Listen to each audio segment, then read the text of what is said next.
finally eat something other than Hot Pockets. Yeah. Sweet. It's a tough family. Part of the family. Yeah, they sign a yeah. contract. You know what they say about prison? Very hot on the outside, cold on the inside. Oh. Yeah. Should be very familiar to her. Yeah.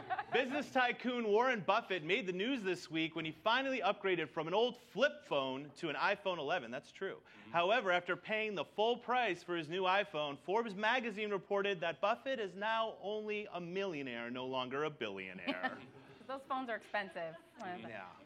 God's favorite quarterback, Tim Tebow, announced that he will be playing for the Philippines in the sense. World Baseball Classic. Someone will need to hit for him, however, because he can't go around the bases with anyone but his wife. Oh. Boom. A judge has ruled that the Jägermeister logo is not offensive to Christians. Phew. But that Jägermeister itself is offensive to everyone. Yeah, just the beverage itself. It's disgusting. Yeah. Bad memories. English designer Hare Krishnan has introduced a new style to the fashion world, which people are calling balloon pants. Yeah, you could pay thousands of dollars for those pants, but a little hot DIY tip from Portland, you can also get that effect from farting a lot in your skinny jeans. Oh! It's late Late night night special! Don't bump. There it is. All right. Hi. I'm trying to fart right now to see if I can get those No, pants. please don't. Oh, okay. Please, Steve. Probably the This is Steve Nichols, Hi. everybody. Give it up for Steve. It's a strong introduction, right? Yeah, he's filling in for Jay Fluelling. And give it up for Bill, who doesn't introduce himself. Hello. Hello. Bill McKinley. He's too classy to introduce himself. That's right. He has a mountain named after him. How's your week been? This week has been great. I was sick, and then I had jury duty, and then I got sick again. So February got off to a rough start. Yeah. Wait. Hold on. February got off to a rough start. Just this week. This is the end of February. No, I know. No, he's saying That- this. Oh, the He whole said month? this week Jesus. has been good. February Damn. came in like a lion, and then kept roaring like a lion, and now it's going out a little bit more like a lamb. That's good. Did you Okay. get on a case at jury duty? I did. Yeah, I was picked. It was 4 days. It was just like a personal injury case, but it wound up being way more interesting than I expected. I thought it would just be super boring, but Yeah. the witnesses, some of them were really weird and funny, and yeah, I'm allowed to talk about all of it now because Yeah. the case is over. So Yeah, it's a great character study being It part is. of our judicial system. yeah. Who was the strangest witness? The defense, like I'm talking about. Defense. The defense had a expert doctor. So apparently, let me just side note real quick. Doctors, I don't know if any of you know this, but doctors literally get paid $900 an hour to appear in court, and you can't like subpoena a doctor without paying them. That's true, and that blew my mind and I think that's messed up.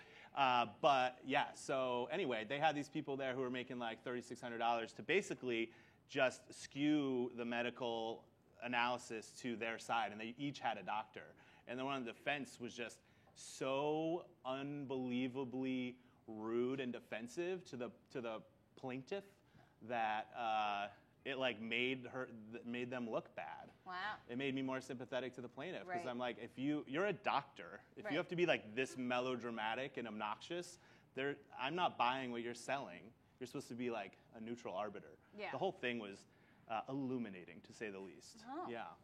Fancy. How about you? What's illuminating you, Stacey? I am obsessing about puppies right now. That is, I think it's the end of the winter. Yeah. And to get through it, I am just fantasizing about getting either a Bernedoodle or a Sheepadoodle. Oh. Yeah. Everybody? Oh, thank you. I think I That was just good. broke somebody's heart. She That's just was like, oh. just So do melted. you have a dog or do you want a dog? I did, and then I moved, and it's still with my family. Oh, so you're missing a dog. Well, we've got a surprise for you. Bring... No, No, sorry. now we don't. Jesus, Steve, no! We just broke your heart a second time. I just wanted to live my Ellen moment. Someday. But I've Baby always steps. wanted like a Bernese. What kind of dog was your dog? A golden retriever, or is your dog, hopefully. Yeah. I've always wanted a big dog, including, like, golden retrievers are big, they shed a lot, they drool a lot. But Bernedoodles, sheepadoodles, are a way to get a big dog. You can get them in a mini size. Yeah. They're bred with a miniature poodle, and they're super cute. And I just want a lazy dog. Yeah. I want a lazy, affectionate dog. That's what I'm looking for. We all do. Yeah. Are those I health? don't know. Some people, we've been watching, have you ever seen those videos where the dogs jump off a thing into a pool and they measure how far the dogs go? I've been watching those lately. Those people don't want a mellow dog. Like, those people want a crazy-ass dog that'll leap 25 feet into a pool for its toy. That's just a white piece of plastic. Wow. Yeah. It never amazes me what people will watch. I mean, it never ceases to amaze me. I watched it for 45 minutes this morning. Is this just like a YouTube wormhole? It was a YouTube wormhole. I have many embarrassing YouTube wormholes, but let's not go into that. I thought you were going to say what people will do, because I only spent 45 minutes on it. But there are people who are, that's a whole, it's like pageant moms for ex-softball players, is what all the moms of the dogs seem like. They were all like, "Go, Sapphire, run!" You know? I'm like, this person goes home and smokes and drinks whiskey. Tough women. All their kids All grew built up like and they me. just needed something to yell at. And visors, you know, and rolled up jean shorts and bowl on Thursdays. Okay, I'm hooked. Okay. Send me one and I'll follow the breadcrumbs from there. You thought jury duty was illuminated. Yeah. All right. Well, every late night show has some kind of travel expert who goes out into the world and sees the sights and then reports back on how amazing their adventures are across the world. Wow, I'm surprised we have the budget for that. We don't. Oh. We do not. But what we do have is a writer who has just returned from his own trip to Spain. And he is going to come back and present us with a slideshow to illuminate all of us. Wonderful. On the country of Spain. Ooh. Please put your hands together for Mr. Carl Berger, everybody. Thank you, Stacy, Steve, Bill. Great to see you guys. It's great to be back in Portland, where the weather is subpar and the traffic is timid and a little bit nervous. I'd like to just give a quick little slideshow of my trip, because I had a very illuminating time in beautiful Spain. Carl, I'm pretty sure it's España. Steve, I would disagree. I think the person who had just returned from Spain would know a little bit better, so let's let the expert take it from here, Steve. First off, on my magical vacation, I flew into the amazing city of Barcelona, where I witnessed some of the architectural masterpieces by Antoni Gaudí, like La Sagrada Familia. That's the Sagrada Familia there. It was started in 1882, and it's still not yet completed. They're hoping to have it completed by 2026 on the 150th anniversary of Gaudí's death. And those two are actually two friends of mine. That's Becky and Clive. I met them on the plane. They co-own a doggy daycare in Cleveland together. They're really fun. We had a lot of good laughs in Barcelona. From there, I went to the town of Buñol to take part in the world-famous Tomatina. This is a wonderful festival where the whole town gathers to have what is essentially a tomato-based food fight. Fun fact, Steve, the tomatoes, the citric acid in the tomatoes actually cleans the streets and the sidewalks. So I think I can check this off as my court-mandated, what's that called? Community service? Thank you. Why did you only tell that to Steve? Well, he knows what community service is. Okay. From Buñol, I went to the coast and had just some of the best, most delicious paella I've ever had in my life. Paella is a traditional dish from the region of Valencia made with rice and seafood. And a pro tip, the secret ingredient for paella is love. I'm just fucking with you, Steve. You can't make anything with love. It's actually saffron. And as you can see here, paella really brings people together. I sat and enjoyed an amazing 4-hour feast with the Anderson family here, having just met them at the nudist beach mere hours before. From Valencia, I took a little boat over to Ibiza, and I actually partied with Mr. David Guetta. Ibiza is an amazing island in the Mediterranean with beautiful sandy beaches, just glistening waters, and it is a well-known destination for A-list partiers like me and Dave here. I call him Dave now because we're good friends. When I was done partying with Davey, he lent me his private jet so I could fly over to Pamplona to participate in the famous Running of the Bulls. Now, some people might think it's stupid to let bulls chase you through cobblestone streets, but as you can see from this awesome action-packed photo I took with my brand new iPhone 11 and a self-timer, I think I'm kind of killing it right there. And of course, who could visit the beautiful Espagne without learning and subsequently mastering the ancient art of flamenco? Having only spent a few days in the southern province of Andalusia, I was able to quickly master this highly sensual and erotic dance form. After getting in touch with my sensual side, I decided I needed to boost my masculinity. And what better way to do that than to go out and maim an innocent animal? I'm talking about taking part in traditional bullfighting in Salamanca, close to the Portuguese border.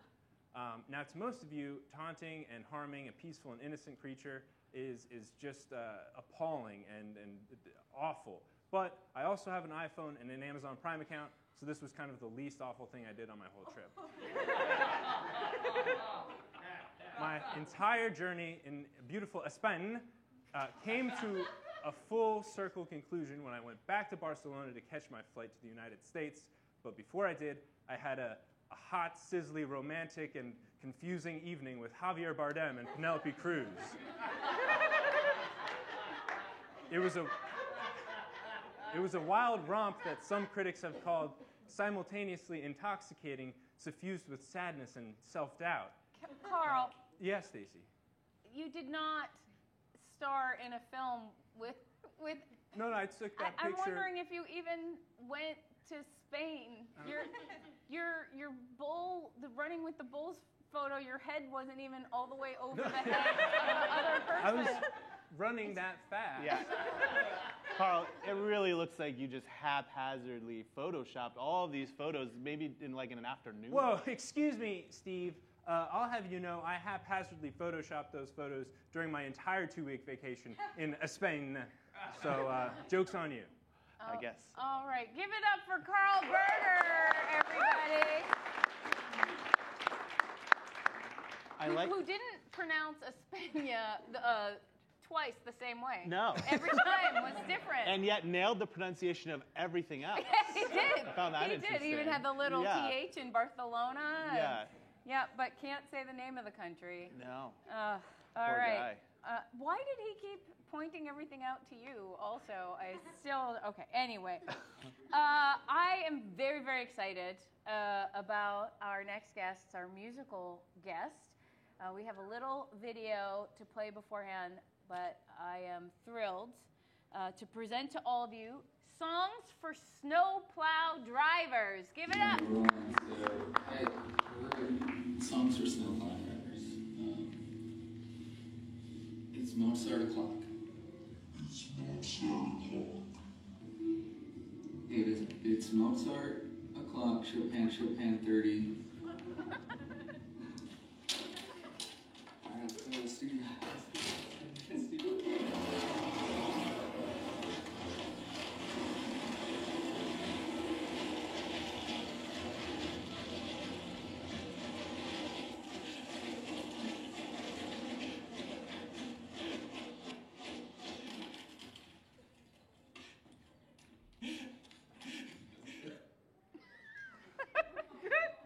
Give it up once again for Songs for Snowplow Drivers.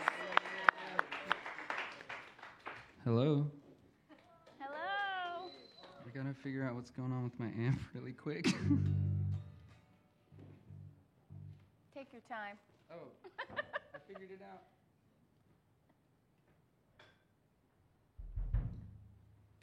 All right, so we're gonna play a song. Anyone want to do some comedy? Yeah. Didn't you say you had a tight 5? No. very loose 5? Because you could do that too if you want. It's pretty We'll just do an acoustic set. Yeah, yeah. I think about that Yeah. a lot. Is everybody else plugged in okay? You got that sax plugged into an amp over there? That's a hot sax.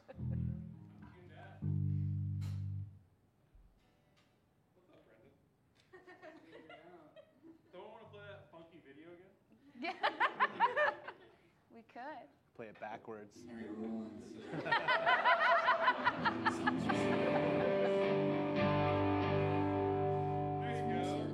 Yeah. Cool, yeah, we'll be ready by the end of this video for sure.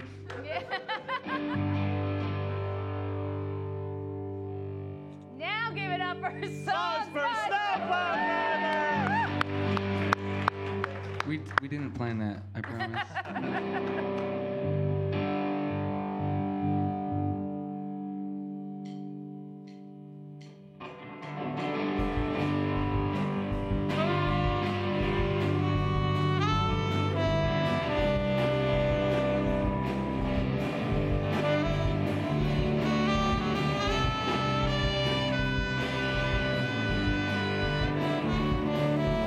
Feet don't follow you home, no. That spinning head following you wherever you go. And she was your earth and your ground, ripped from underneath you. Feet don't follow you home, no. Feet don't follow you home, no.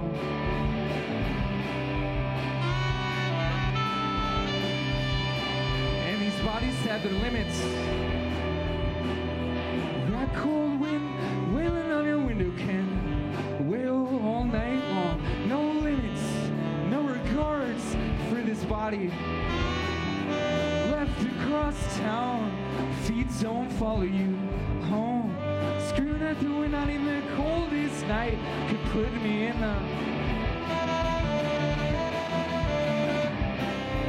ground.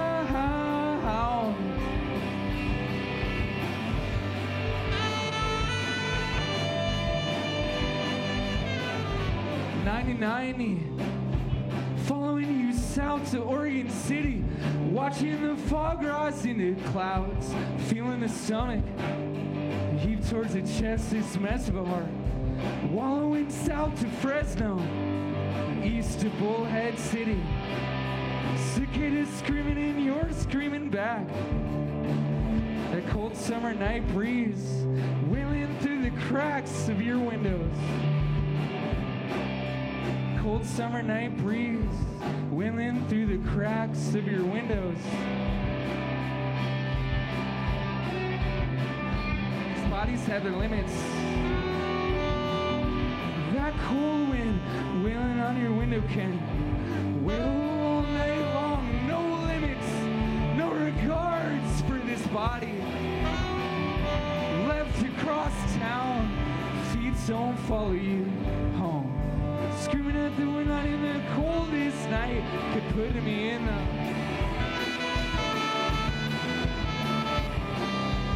ground.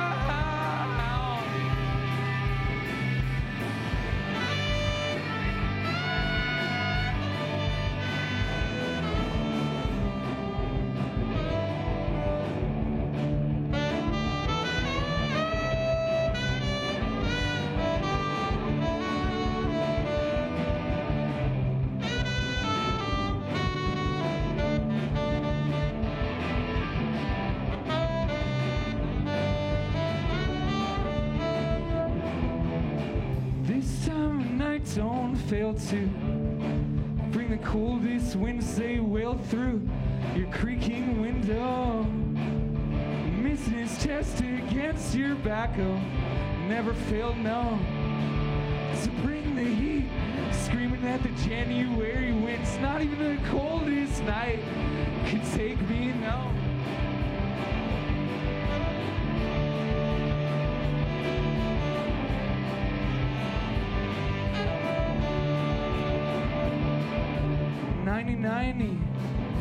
Following you to Oregon City, watching the fog rise in the clouds, feeling the stomach heap towards the chest, this mess of a heart, wallowing south to Fresno, east to Bullhead City, and you're singing. This heart would much less rather wallow than it would reach out.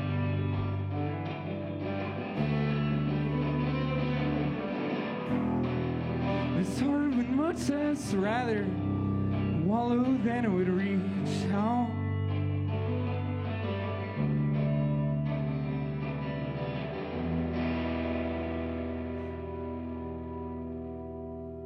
Yeah, give it up for Songs for Snowplow Driver. It's worth the wait. I think it was worth the wait. That was awesome. I did accidentally say the last time I said it, songs by Snowplow Driver. Oh. So you are all now Snowplow Drivers. When we got here today, the little really cool graphic with Yeah. us in the blue Did- said songs for Snowplow Driver. No, it said songs for Snowplow. Songs for Snowplow.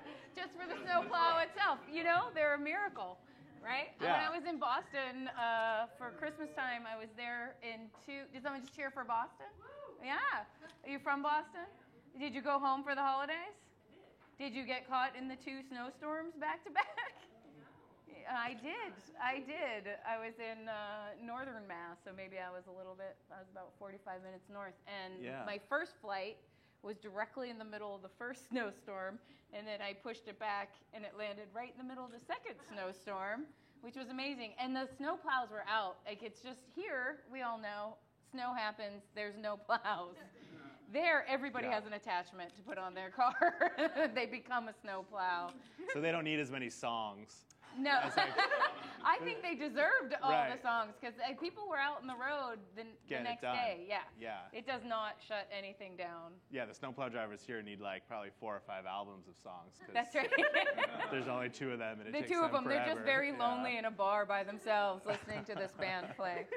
All right, our next guest, I am very excited. We had him last week, invited him back this week. He is from Australia, so he's not around very often. He travels all over the world doing his one-man shows. Incredible performer, storyteller. Please welcome to the stage, John Bennett. All right. Thank you, Ren. Yeah, it's nice to be back. Thanks for asking me back. Last week, fucking killed it. But you guys asked me, you were like, what are you going to do? You're going to do a story? You're going to do some stand-up or whatever? And to be honest, I never know what I'm going to do until I'm here. And I thought, fuck it, poetry. I'm going to do some poetry because I've got into poetry of late. Anyone else into poetry? Yeah. Been to a poetry night, poetry reading? The poetry night that you went to, did any of the poems rhyme? No. None of the poems rhyme at poetry nights. I went to a poetry night here in Portland, 2 hours of non-rhyming poems. And I thought, that's easy, so I've gotten into poetry. Does yours rhyme? Do you rhyme at all, John? No, it's easy. You just read stuff. You just say stuff. So this is a poem, and then you just read these poems out of these leather-bound books, and they say thank you at the end, and everyone clicks their fingers. It's fucking weird, but that's a poem I wrote. It's about love. So if you're here with a loved one, all you lovers in here, everyone hold each other's hands. Everyone hold each other's hands. Here, there's a poem about love that I wrote. It's called When I First Had Sex, I Tried to Put My Balls In. It feels creepy holding hands after that. Actually, no, I'm not going to do that poem. I'm not going to do that poem because you guys immediately let go of each other's hands. So I'm going to do an interactive poem. It's very, very easy. It's about owning up to what you do. So what it's going to do is I'm just going to read this poem out. If I point to you or tap you on the shoulder, you're going to stand up like this. And you're going to say, it was me, and then we all clap and cheer for that person owning up to what they do. It's a little bit like an AA meeting. Has anyone been to an AA meeting before? Yeah, you're not allowed to tell me if you have. So you've all passed step number 1 there. But there's a poem I wrote. It's called Spartacus. Who was the first person to say hi? Did they say, this is how I say hello now? Who was the first person to drink milk? Did they suck it straight from the cow? See, it's not hard to rhyme. Yeah, that was good. Who? So you stand up like this and you say, "It was me." It was me. And we all clap and cheer. Yeah! Anthony, you're right. Who was the first person to cry? Did they think their eyes were melting? Who was the first person to masturbate? Who was the first person to spew into a shoe? Who was the first person to discover that you shouldn't eat poo? Who? Stand up. Stand up. It's not hard. She said, "Oh." Round of applause. I like doing this because the people up the back think they're safe. Who was the first person to be a baby? Who was the first person to call someone baby? Did they realize they were calling the person they have sex with a baby? Who was the first person to rhyme baby with baby? Who? It was me. Round of applause.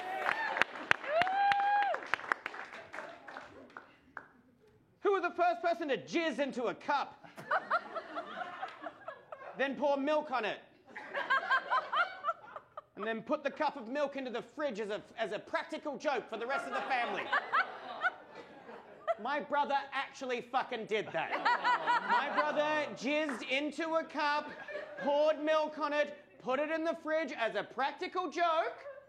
The only person who's going to drink this glass of milk is a member of his fucking family. And he did that. Oh. He didn't drink it. He didn't drink the... No one fucking drank the milk. Oh, good. Who was the first person to look at their reflection? Did they react the same way my cat does? Who found out that dreams aren't reality? Who was the first person to say, "Hey, that's a dolphin"? Who? That was me. Round of applause. Yeah! Who was the first person to make a pun? Was it Hitler? Who was the first person to kill a man? Who? Stand up! Stand up!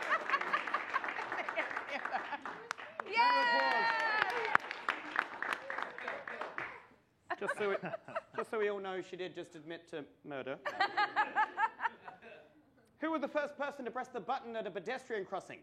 Even though there's a bunch of people waiting on either side of the road, like they're the only fucking person who knows how to press the fucking button at the pedestrian crossing, even though there's a bunch of us just waiting there patiently on either side of the road, and they walk up in front of all of us, and they press the button really, really fast, like they know the fucking secret to pressing the button at the pedestrian crossing, and they press the button really, really fast, and then the man comes up, and they walk across the road in front of all of us, like they're the fucking Moses of traffic.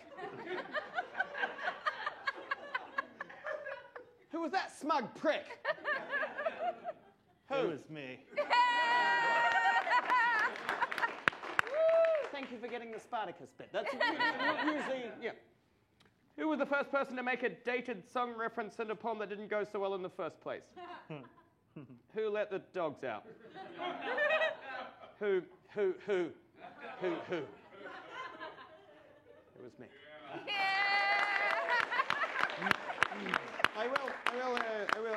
I'll do a story. I'll do what I'm supposed to do. That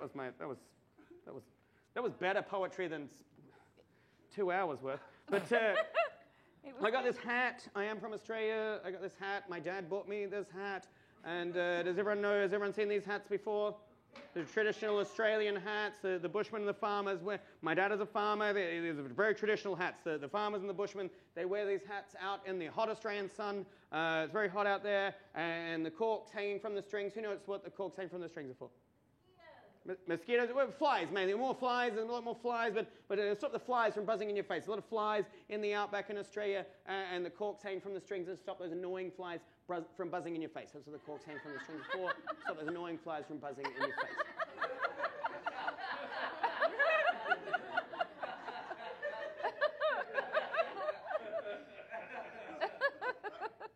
Yeah, guess what's more annoying than flies buzzing in your face? Fucking giant corks just constantly hitting you in the face. If anything, they're bigger and more consistently in your face than flies. It's like being teabagged by corks. Good invention, Australia. Well done. But that's my video. I can tell you a story from growing up in the outback of Australia with my 3 older brothers and my dad. And my mum as well, obviously. But I remember this. My dad is a very serious man. He bought this out of true seriousness just to help me out. And my dad is a very serious man. This is how serious my dad is. When I was about 6 years old, one of my favorite things to do was to tell jokes. I used to tell knock-knock jokes, and the only jokes I knew as a 6-year-old kid. And my favorite joke when I was 6 years old was knock-knock. Europe. And I just thought that was hilarious, people calling me a poo. I just thought that was a funny thing, them saying you're a poo, and I'd say, oh, no, I'm not. But Dad hated this. He'd hated this, and he'd say, you need to stop telling knock-knock jokes. And I said, why? And he said, because they're offensive to homeless people. That's how serious this man is. We're a very serious and stern man, my dad. And my dad said he's never said a swear word in his entire life. Now, can any of us say we've never said a swear word? No, we're all normal people. It's a great way to release frustration and anger. And even as a little kid, me and my brothers would say, no, how is this possible, Dad? How is this possible you've never said a swear word? And he had the same answer every time. He'd say, there are other words you can use, and there's no need for that language. And I'm not kidding. I've seen him walk around the back of the car at nighttime and hit his shin so fucking hard on the tow bar of the car that he just dropped to his knees, looked up at the moon, raised his fist, and just yelled, curses! He yells curses. Like a Scooby-Doo villain, he yells curses. These are the other words that my dad uses. He didn't even call them farts, he calls them blow-offs. It's imagine like farts unfunny for everyone involved. Who calls them blow-offs? But we grew up with this very serious man on this tiny little farm in the outback of Australia. And on this farm, my dad, he would give me and my brothers animals on the farm to teach us responsibility. So we get this little pig, and he'd say, this is your pig, you feed it, you give it water, you name it, it's your pet until market time. Not understanding the effect this might have on like a little 7-year-old kid's brain. So when I was 7 years old, he gave me this little tiny pig, and I fed this pig every day. I gave it water every day, and this is completely true. I named this pig Megan, after my cousin Megan. I just liked her, had a weird little cousin crush thing on her. Doesn't matter. That's a little pig called Megan, and I love Megan, and I fed her every day. I gave her water every day, and within no time, she grew up into this big, fat pig. And then market time happened, and Megan just disappeared. And I said to my dad, I said, where's Megan gone? And he just said, she's gone to market. And as a 7-year-old kid, I didn't know what market was. I didn't know what that meant. I thought maybe she'd come back with some cheap scarves or something. I didn't understand what market was. My dad, this serious man, he tries to explain this to me, and I still don't get it until we were having pork chops for tea. And Dad just cut off a little of his pork chop and just went, see, John, this could be Megan. This fucking blew my brain away. I couldn't believe that I could be eating my pet. I was like, no, is this Megan, Dad? Is this Megan? You said, it could be. And I said, what? And the worst part of this, I fucking love pork chops. They're my favorite food, so I'm crying, going, no, Megan, no, more applesauce, no, Megan, no. I've been a vegetarian ever since this day. Try being a vegetarian when your fucking favorite food is pork chops. And so my dad sees how upset I am by losing Megan, and he says, oh, maybe we won't give John another pig. How about we give him a cow instead? Because that'll last longer. And so he gave me this little tiny calf, and I love this calf. I fed it every day. I gave it water every day. I would run up to the gate when I would feed it, and this is completely true. I named this calf Auntie Verna after Megan's mum. I just must have liked that side of the family, I guess. I don't know why. And they fucking hated me naming animals after them. But I had this little calf called Auntie Verna, and I had a duck called Duck. That wasn't a member of that family. But I had this little calf called Auntie Verna, and I fed her every day. I gave her water every day. And again, within no time, she grew up to this big, fat cow. Just like the real Auntie Verna. And all you do when you grow up on the farm in the outback of rural South Australia, all you do on weekends is play sports. And me and my brother Tim are getting ready for the under-10s football on a Saturday morning. And we're kicking the football out in the backyard, and Tim kicks the football over the milking shed. Well, we milk the cows, obviously, why we named the shed that. And I run around the back of the milking shed to go and get the football, and as I'm running, I step on this patch of dirt. And when I step on this patch of dirt, I spring up into the air. And I turn around and I check this patch of dirt, and it's a springy patch of dirt. Now, like I said, I was from a poor family living out in the outback, and we couldn't afford a trampoline like all the other kids at school, so a springy patch of dirt, that was fucking exciting for me. And so I started jumping on this springy patch of dirt. And I'd like to say I was doing awesome backflips and stuff. So it was about a foot off the ground, but still, that's amazing for a springy patch of dirt. And I'm jumping on this patch of dirt, and I yell out to Tim over the milking shed. I go, Tim, I found a dirt trampoline. I found a dirt trampoline, Tim. And Tim comes running around the back of the milking shed, and as he does, I go to do this sort of show-off move, this sort of flourish type, kick type thing. It's a little bit effeminate now, but this sort of kick type thing.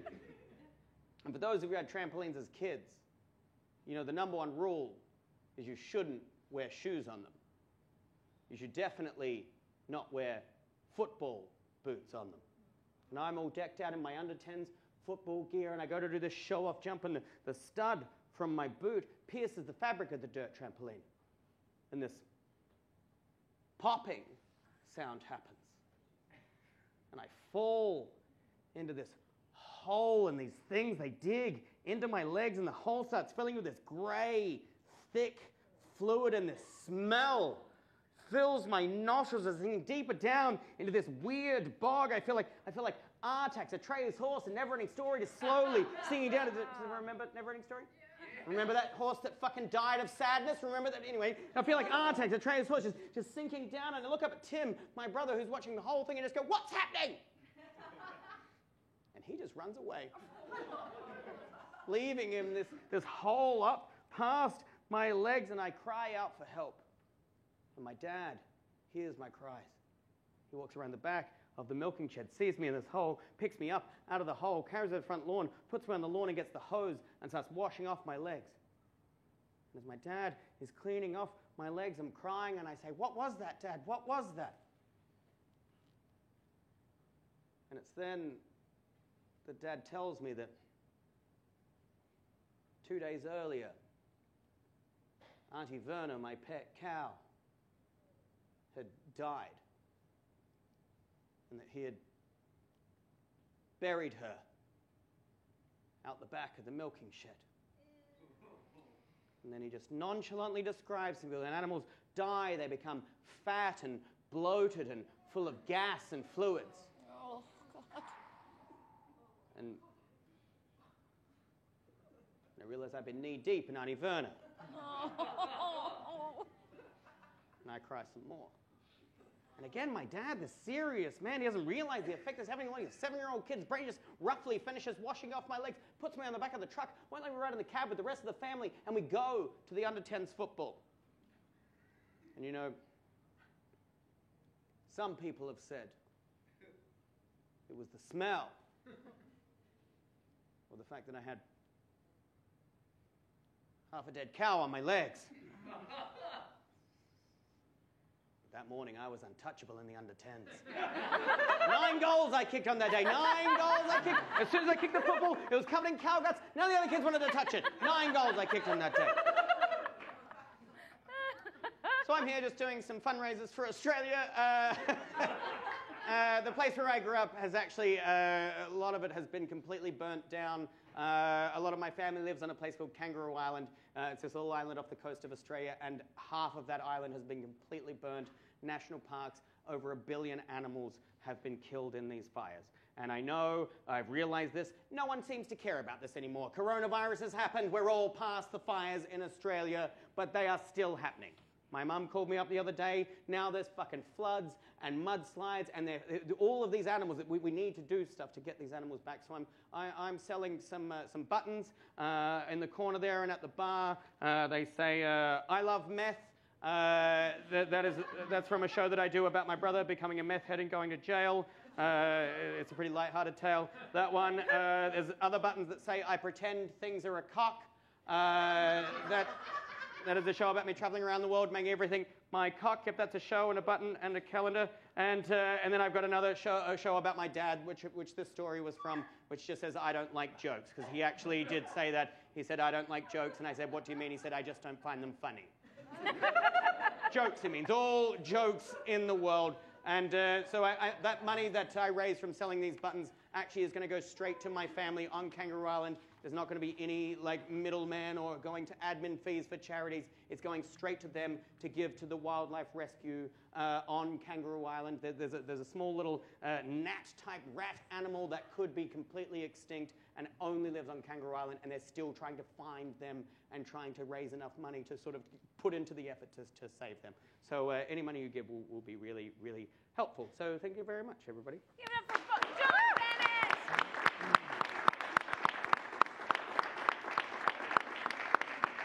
Oh my gosh. I think he ran out of time, but last week he did a show over there, and I walked in just as he shot his father by accident. Oh, thank you. John shot his father. We should probably have him back tell the rest of the story. You walked in on the He didn't story kill of him. I was shooting like, his just father? went in to see how everything was going, and he just had shot his father by accident. His father survived. Okay. And his father didn't even curse.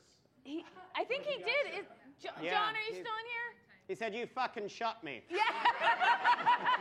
Okay, that's reasonable. That's the first time, and is that still the only time he ever cursed? Yeah. No, he That's a good still enough says reason. blow-offs. Yeah. And curses. So you'll have to tell the rest of that story next time. I John will, Bennett again, sorry. everybody. And please do donate. You can pick up some of those pins. Anthony, were you able to find that video? Great.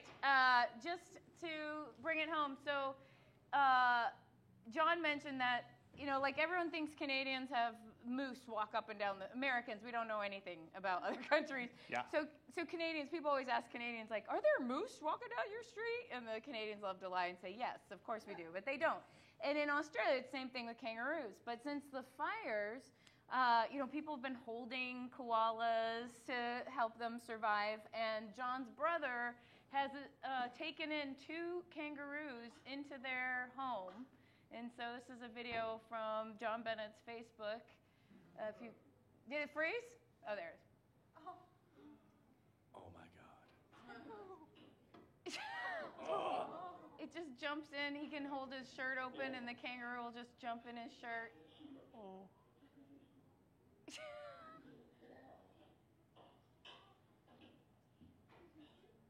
just a little baby kangaroo.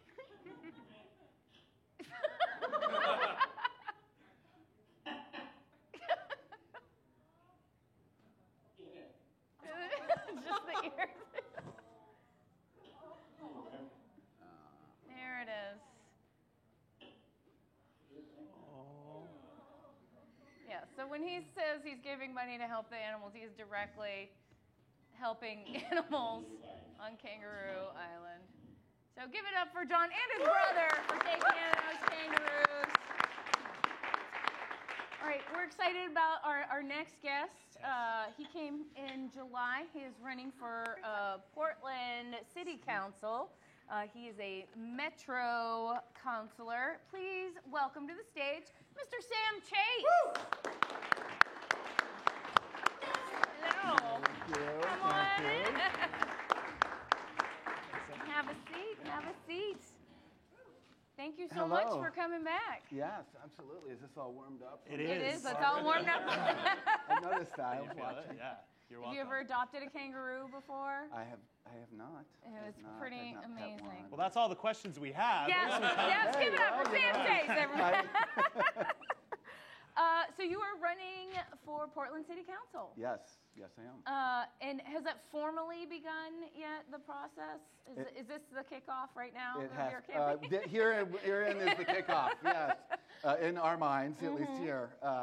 No, I announced last month that I would run for Portland City Council, and I've always followed my heart to where I can have, I think, the most impact. And we are at a time where the world feels incredibly daunting, and we have all of these incredible challenges, and we have humongous challenges right here in our own city around our homeless crisis, around climate change, and the thing that affordable housing and people struggling to survive on the street. People who are we're worried about the weather being cold and they're wet and cold all season, and literally folks are dying on our streets of our city. We have these major challenges around our carbon emissions and how we're affecting and creating this environment where we see what's happening in Australia. And the thing that's really encouraging to me is that I've always gravitated towards local government as a place where we can actually solve things, and we can actually do really meaningful things. And it's very hopeful to me to be able to work in this amazing city that I love so much, and I know so many of us just love Portland. We want to embrace the change that's happening, and we also want to keep the things that make Portland really special. So I'm glad that you said that, because it does feel overwhelming, even on the local level. You know, all in all, I've lived in Portland for 20 years with a small break in there, and I've been back for about 13 years. It's very visible, the increase in the homeless population in the city. Are there more people who had homes who are now not in homes? Are there more people coming here? You know, what do you think what are some of the driving factors in that situation? So there's a whole bunch of, the cost of housing has just steadily increased in a really significant way over a couple of decades, and incomes have not kept up with it. And so that's created the problem where people just don't have places to go. You have people who have mental illness, you have substance use disorder and addictions, and so trying to address those in ways that while you're living on the street you can't, and so then those problems get worse and worse, because when people are in that situation, the mental illness gets worse, the substance use disorder gets worse. You know, I will share with you something that's kind of personal for me, but the folks are not coming from all parts of the world and up and down the West Coast. They are folks from our own community, and they are our friends and our family and our neighbors. And you know, when I was 18, I lost my father from mental illness and drug addiction. And I've seen what happens when you know, what happens to a family and what happens to an individual, and how it affects, you know, so much more than even their own lives. And I don't want to live in a place that doesn't give folks help when they need it. And I don't think most of us want to live in a place that doesn't give help to people when they need it. And when we do that, we all benefit.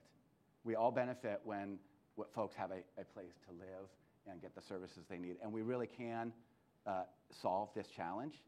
And there are a couple of things that are really big right now. And I would, one is we passed a regional affordable housing initiative, the first in the nation, about 2 years ago. Yeah. And so thank you to the people here who voted for that. Overwhelmingly, the voters supported that. There's going to be another initiative on the ballot. Of course, I'm running too, but there's going to be another initiative on the ballot, which is a homeless service initiative that is going to provide substantial resources to get the kind of support that people need. You know, because you can give people keys to housing and help them get into housing or reduce their rents and make it more affordable, but they also really need services. And this homeless service measure will make sure that people have the kind of services they need to be successful. That's great. So what do you think is like the first step that would help make this situation change, that maybe people aren't listening or don't know or is going to take some time? What's the first step that we need to take to help get people off the streets and living a higher quality of life? The thing is, there really are, you know, we have to be really diligent. I'm very concerned about how we spend our dollars, and we have to be really careful about spending them on the things that we know are the most effective. And when we have housing and we have services paired with that housing, we know that works. And when we have the shelter that has services along with the shelter to get people into, you know, onto a job track, or, you know, dealing with their drug addiction, help with their mental illness, we know those programs, peer-to-peer support from folks who've been previously drug addicted, all kinds of things we know work. We've got to actually step up and make the hard decision to fund those programs. So that's what this service initiative is going to do. Do we usually do like one or the other, like a shelter with no services or services directly to people without giving them shelter? Yeah, we're trying to jimmy everything together as best we can, and we have to put the resources into those programs that we know actually work, and this will be really a groundbreaking, nationally first regional initiative of its kind, but it will, I feel like it will truly give a large group of folks have come together, community leaders, elected leaders, business community, social service providers said, this is what it's going to take to solve this problem, or at least majorly address it. And so that, I'm really encouraged that we're actually stepping up and taking the step that needs to happen. Are there things you think we shouldn't be spending as much money on and be spending money on those things instead? The cost of housing has become really quite high. So we need to really do some things to make it easier to build affordable housing, the kind of affordable housing that folks need. And so there are some things I think we can do at the city to help streamline that. There are some models that are much more affordable ways to build housing that are part of my initiative. And you also are very focused on climate change. How can we, at a local level, at a city level, make a big difference that can help, obviously, what has become a global situation, like in Australia or in Syria? Well, one of the things that I think goes under recognized is how important the way we develop our urban areas is. When people live in a compact community, then you have really an opportunity to significantly reduce your carbon footprint. And when we invest in ways that people have opportunities to get around other than in a car, then that is a place. When we really address diesel particulate emissions and other things with construction, that's a way to really reduce greenhouse gas in our air. But when we're investing in transit, when we're investing even in sidewalks and bike lanes, and it gives people choices. We're not saying you have to get around that way, but when you give people choices, they take those choices, they take transit. We need to reduce fares for low-income riders. That was one of my big initiatives. Now I want to do that where all youth under 18 should have free transit. I think, absolutely important. And investing in getting buses through traffic quicker, and when transit becomes actually a faster way to get around, people really start to use it. And so there are things that we can do with adjusting lights and repainting the lines to allow buses to get around traffic. And so actually pretty affordable stuff we can do. There's real options there. Yeah.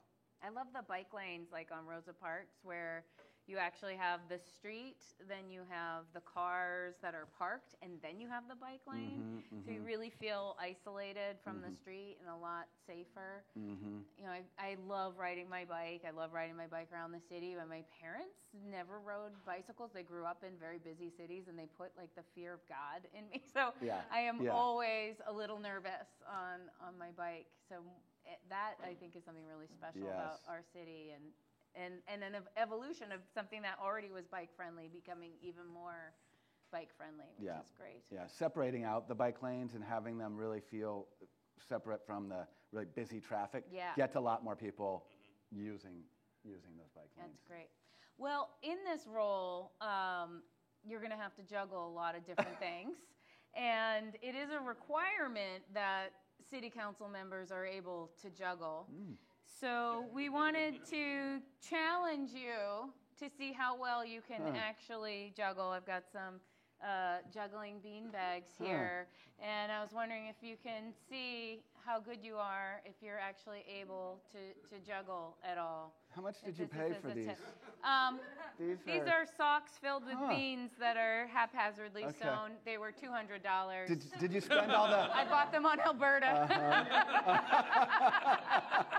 I thought maybe all the money went to Carl's travel budget. Yeah, it did. I didn't know. It did. Do you need to stand to juggle? Okay. Well, it's been quite some time here. All of our votes are riding. I better take that. Give a little encouragement. Let's see. All right. We don't get a drum. No, okay. We don't have a drum roll. I don't know if Anthony... Here we go. Yeah, we can give him a drum. There we go. Hey. All right. Yeah. All right, we're going to try. Yeah.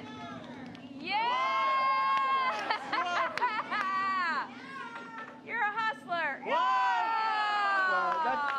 You got to go until you flop. Exactly. I flew too close to the sun. we Let's have see one your more opponent test. do One that. more test. Steve, if you can help move the couch Sure. back. If you truly want to be on the Portland City Council, there's something that everyone must be able to do. Wow. Wow. Okay. We I'm gonna step borrowed off the this from a stage. friend. This is You know Portland's all about the Unipiper. Okay. And Okay. yeah, no pressure at all. Let's see. Can anyone out here I'll ride a start. unicycle? No? Oh, couple. See, Oh. it's Portland. Please, please. At least two. All right. All right, Mr. we're Sam gonna. Chase This is gonna be a try to- straight shot. I'm gonna get out of the way. Do Yeah, another drum roll. I would Ready? recommend getting out of the way. Drum roll. You can make it. Yeah, here we go. Yeah! Sam Chase, everybody! Sam Chase! He rode off. He's not coming back. Amazing. Give it up one more time for Sam Chase, everybody. And check out all his social media. I'm sure you can Google it, and we'll put it up on the Curious Comedy Facebook and our social media if you want to find out. He has a campaign kickoff coming up, and Yeah, at Sam Chase PDX. oh, you're so good. All right, we're getting close to the end. We have just a couple more things for you, and as you know, running a show like this isn't cheap. So we need sponsors. We sure do. And sponsors are hard to find. So we take what we can get. So please welcome our writer, Kat, with Polly Pocket Planner. It's a word from our sponsor. As a modern, poly Portland woman, I like to treat my vagina like a Netflix account. Always shoving one more person in there.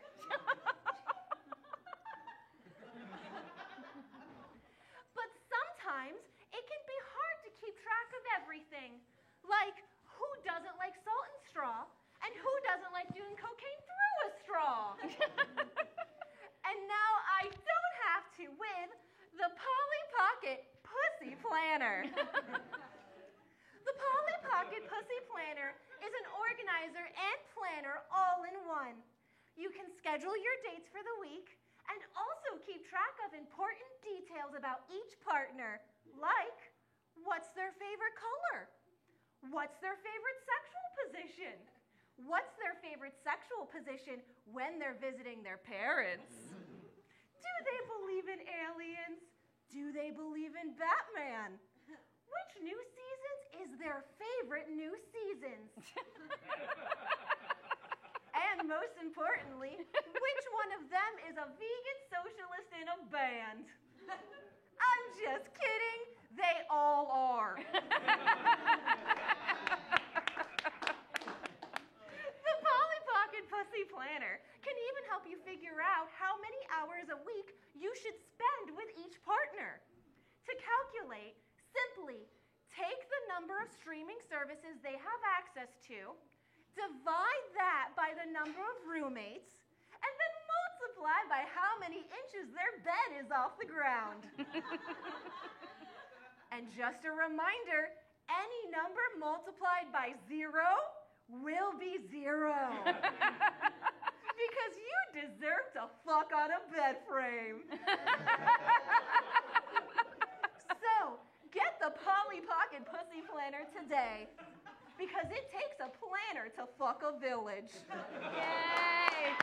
Kat, give it up for Kat! I'm always trying to be more organized, so that's handy. Yeah, for polyamory. I've always thought the hardest part would just be keeping track of everything. Yeah. Now I have the answer. And my favorite part of that was that when she talked about the bed being off the ground, all the women laughed. All the women were like, yeah, I've been with that guy whose bed's on the floor. And I've never been that guy.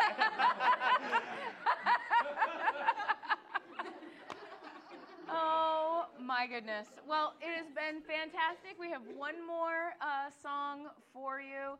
And then I just want to thank you all for being here. And we'll thank everybody at the end. But for now, give another round of applause for Songs for Snowplow Drivers.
besides, I can feel that you miss her.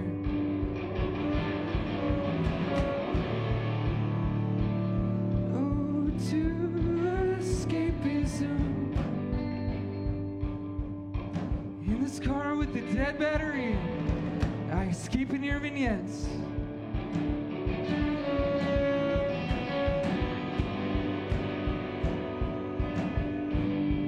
In this car a million miles, fog settles, we cruise down Marine Drive.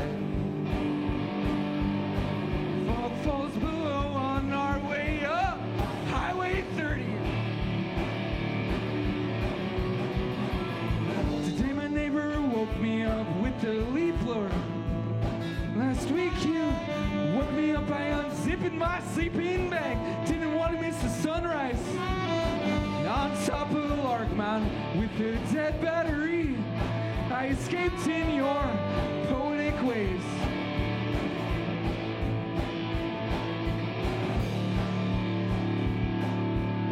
Two sleeping bags, a 1 mile hike. To a lookout, I'm on Hood, Rainier, and Jefferson. 43 degrees of moonlight south of mountains, and you howl.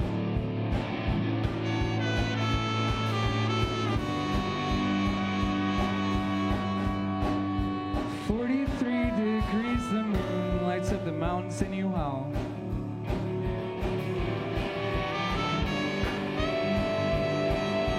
Some coyote howls back.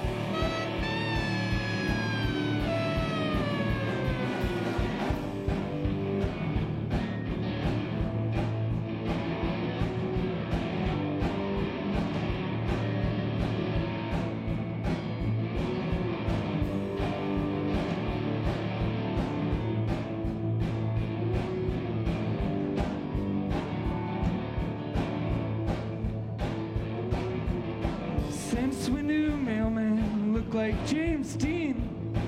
The leaf-blowing neighbor held her head high like she had transcended rakes. The smell of cigarettes in my backseat brought me back to last week. A dead battery and long stories about your long-gone sister.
Thank you. Give it up, Boulder. Give it up for these guys. Keep it going for Sam Chase, for John Bennett, for Bill McKinley, Steve Nichols, for Anthony up in the booth doing all the slides. Give him a round of applause. Jack. All of you beautiful people. Heather, who's been stage managing, for our door staff, our bar staff. It takes, for Carl and for Kat, it takes a huge team to make this show happen.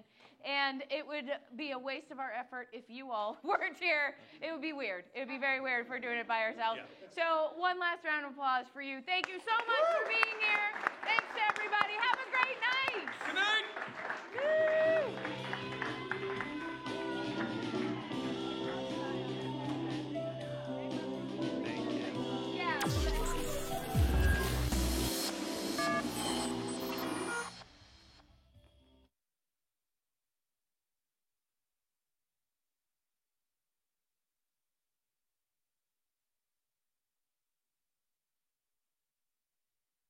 I'm glad everyone came today.